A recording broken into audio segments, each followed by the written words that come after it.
Hello everybody, I'm back with another video. Today we're going to be talking about the Cold Steel Recon I. Now this is the new version with the triad lock on there. Alright, so this is an empty box, so let's get rid of this. So here it is. Alright, so let's go and open her up and I'll put the specs up on the top here.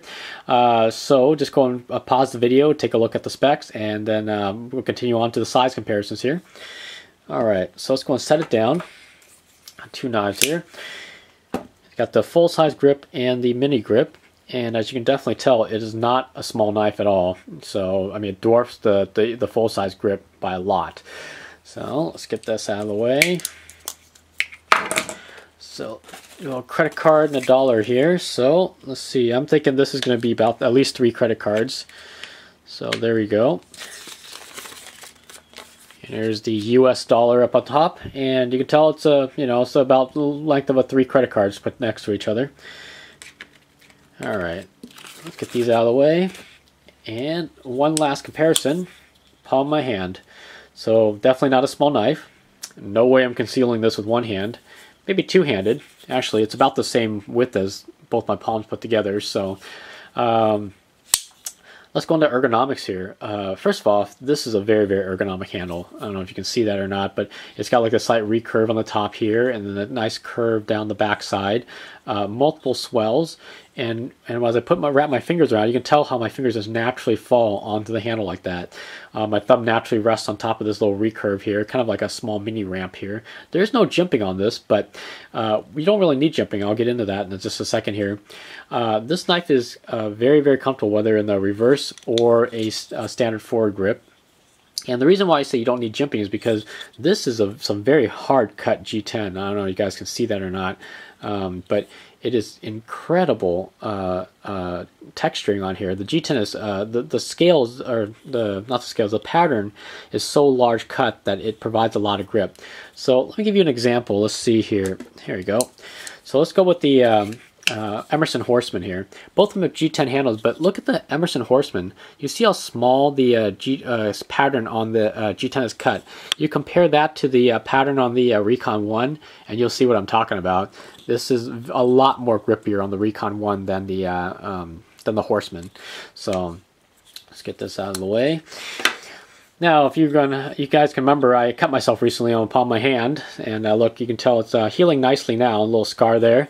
That was done by this knife. So the blade is very, very sharp, and the fact that it just dropped, it didn't really even, there's really literally no force behind it, very little force, and it just sliced right through my palm with ease. So it's definitely a very sharp knife. But anyways, I'll get to the blade in just a second. Let's keep on going with the handle here. Now, there is a reversible pocket clip right here. And the pocket clip's very small, but you know, with this kind of a rough G10, it's probably not going to come out of your pockets. In fact, I think it's going to be very hard to even clip it to your pockets, really, because this thing will just shred your pants material. It does come with a second pocket clip because the curvature, the way this pocket clip is curved, when you can't mount it on the other side, so they gave you a mirror image of the pocket clip so you can put it on this side. For such a big knife, it comes with a very tiny lanyard hole. So, but at least there is one. So, here's a shot of the triad lock here. This lock is pretty stiff to actuate. Actually, it took me a little while to break it in, but for a little while there, I couldn't even get this lock to disengage with one hand. It's very, very stiff, and it actually hurt my fingers to do it. But very, very strong. You hear that? That's the sound of the triad lock they're engaging. It's extremely loud, actually. The microphone on this camera may not be able to pick it up very well, but yeah, very strong lockup. I have no no worries about this failing on me at all. Onto the blade. This is a tanto tip, as you can tell, and the beauty of a tanto tip is it puts a lot of material up toward the tip, so it's a very, very strong tip, and again, very sharp. Look at, I mean, you can tell it's pretty thick blade, actually.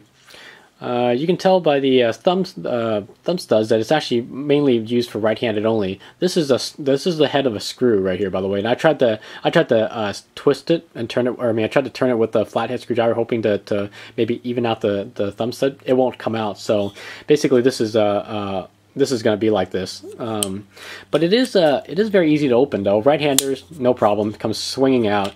Lefties, you're going to have to use that little head of the screw head on there to push up, and you can still do it. So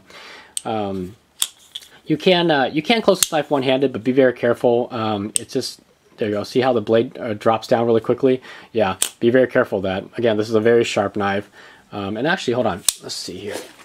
I haven't sliced anything with this knife except the palm of my hand, so let's see how it does with paper here. Oh yeah, see, just no drag, just cuts right through it. So it's definitely a very sharp knife. Let's see. But yeah, you can tell it's a very shiny black coated on the blade. And again, that's not very too tactical to me, but let's see if I have a better example. Here it is. Here's a better example. Here's the Benchmade Apparition. And as I hold it into the light, and let's see, I'm going to kind of twist both of these knife in the lights here. Sorry, can't talk. And you notice how much shinier the Recon I is compared to the Benchmade's black coating. So to me, the Benchmade has a more tactical coating because it's not as shiny. One really cool thing about this knife is the fact that it won't ever slip out of your hands. You got a good grip on this thing will stay in your hands forever. And that is very important to me for a tactical use knife. What good is a tactical knife if you can't even hold on to it, right?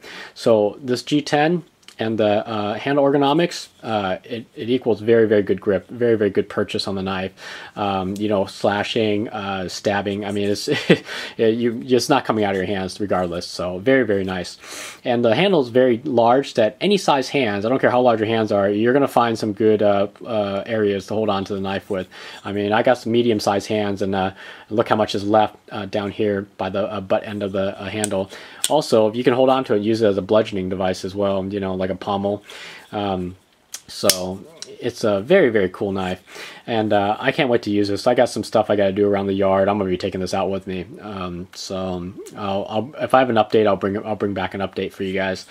But anyways, here's a couple more macro shots of the blade before the handle before I go here.